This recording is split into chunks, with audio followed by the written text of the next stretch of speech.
حاجي صاحب څنګه شکر ده صاحب ښه دعا دی الله دې کامیاب لره عزتمن شي تاسو ټول کباړ جمع کوئ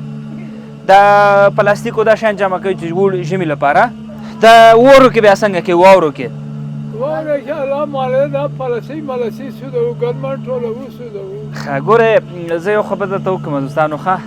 دغسې حالت ډېر سخت دی واورو کې دا کورونه څاسي دلته دا ماشومان اوسه پورې چپلک بوټان نه درلودل نو غواړو د دغسې فامیلونو سره موږ مرسته وکړو سږکال ژمي کې بیا هم دا ماشومان کباړ ډوډۍ روډۍ خرڅوي هغه باندې دې ژوند تېروي نو موضوع داسې ده چې دې خلکو ته باید د دې لاسنیوی باید وکړو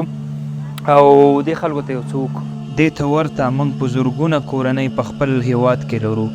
نو ستاسو په دغه $100 مرسته موږ کوی شو د یوې کورنۍ ټولې اړتیاوې پوره کړو نو همدا اوس مرسته وکړئ او د یوې کورنۍ ژوند وژغورئ